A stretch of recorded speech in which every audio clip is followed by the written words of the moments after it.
Hakuna urafiki kati ya mwanamke na mwanaume. Hasa wewe mwanamke uliyeolewa. Nielewe sana kwenye hili. Hakuna mwanaume ambaye anapoteza muda wake eti kuwa na urafiki na mke wa mtu. Hakuna kitu kama hicho. Asilimia kubwa hao wanaume huwa wamebeba ajenda za siri. Yaani yule anayependa kuwa na urafiki na mke wa mtu huwa ana ajenda yake. Pengine kweli wewe unamchukulia yeye kama rafiki, lakini yeye hakuchukulii hivyo. Yupo kwenye maisha yako, yupo karibu na wewe kwa sababu ana misheni yake. Na siku atakapokuja kutimiza hiyo adhima yake, ndio utakuja kunielewa ninachokisema kwamba hakunaga urafiki wa aina hiyo. Ngoja nikupe siri moja. Kuna wanaume ambao na wao pia ni matapeli. Wanaume ambao wanapenda kuharibu na kuchezea ndoa za watu, wanapenda kutembea na wake za watu, lakini sio watu wanaopenda kujionyesha. Wao huwa wanapenda kuonekana ni watu innocent kabisa. Yaani yeye huwa amechagua mbinu ya kuiba wake za watu kwa kujionyesha yeye ni mwanaume mnyenyekevu, mwenye tabia nzuri, mwanaume anayejiheshimu. Na ndio maana huwa anang'ang'ania kuwa na urafiki na wewe. Na asilimia kubwa anapoingia kwenye urafiki na wewe, huwa hakuonyeshi dalili mbaya kabisa kwamba labda ni mwanaume mwenye tabia mbaya. Hapana. Yaani huwa anakuja kama ni mwanaume fulani very smart, hana shida yoyote, mwanaume huyu anajiheshimu na nini, anakuwa na tabia zile nzuri kabisa zilizonyooka. Lakini sio kwamba huyo mtu ana tabia nzuri, sio kweli. Ni mtu ambaye ana maigizo.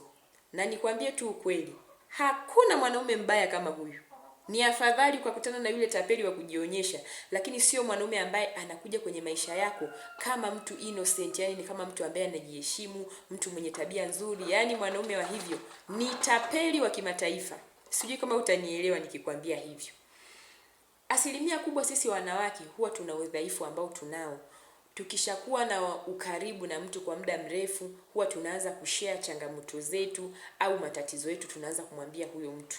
Na sisi huwa hatujali jinsia. Kwa hiyo, huenda wewe unapokuwa na ukaribu na huyo mwanaume, ukaanza kumueleza changamoto za ndoa yako. Na sasa hiyo ndio pointi kubwa ambayo itamfanya yeye akupate wewe kirahisi. Sijui kama unanielewa. Utaanza kumwambia mimi napitia hiki, mimi napitia kile kwenye ndoa yangu, mume wangu ananifanyia hiki. Na ni kweli, mwanzoni hata kuonyesha dalili mbaya, atakuwa ni mtu ambaye anaendana na wewe. Yaani sijui nikwambieje, ni mtu ambaye anacheza na hisia zako vibaya sana. Kwa hiyo ni mtu ambaye anajua kukufariji, ni mtu ambaye anakusapoti. Kuna namna ambavyo anajionyesha yeye ni sahihi kuliko mumeo, akiwa kama rafiki hivyo hivyo, na anatengeneza namna ya wewe kuvutiwa kuingia naye kwenye mahusiano bila kulazimishwa.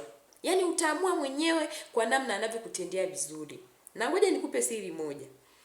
Wanawake wengi ambao huwa mnawapenda wanaume, nyinyi huwa mnafanya makosa. Sisi wanawake kiasili, ni kweli huwa tunakuja kuwapenda wanaume, lakini sio mwanzoni. Sisi huwa tunawapenda wanaume kwa namna ambavyo wanatutendea vizuri, yani jinsi anavyokutreat vizuri, anakufanyia mambo vizuri, anakuwa mwema kwako hivyo. Hiyo ndio namna ambayo huwa inapelekea sisi wanawake kuwapenda sana wanaume. Yani ukiona mwanamke anampenda sana mumewe, ujue ni mtu ambaye anamtendea vizuri zaidi.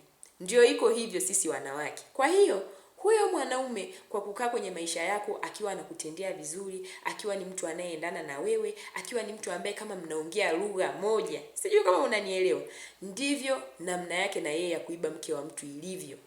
Utajikuta tu siku moja umetembea na huyo mwanaume bila kutarajia. Niamini mimi ninachokwambia. Na hakuna mwanaume mbaya kama huyo, kwa sababu anakutafuna bila wewe kushtuka.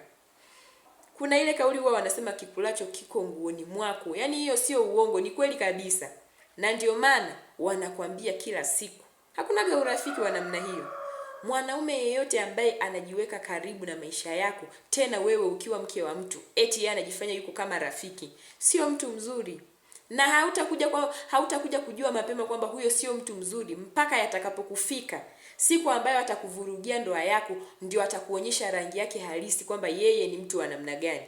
Kwa hiyo wanaume wa aina hiyo, nao hiyo huwa ni tabia yao ambayo wanaitumia kupata wake za watu. Yaani yeye naye ndio namna yake ambavyo anaifanya. Sio wewe tu, anawafanyia hivyo wanawake wengi tu. Anaenda kama rafiki, anakaa pale, anaendana na mwanamke, anamtreat vizuri, anafanya nini, mwisho wa siku anampata, anamchezea, anamharibia, anaendelea na maisha yake. Kuwa makini sana mwanamke mwenzangu. Hakunaga urafiki wa hivyo hapa duniani.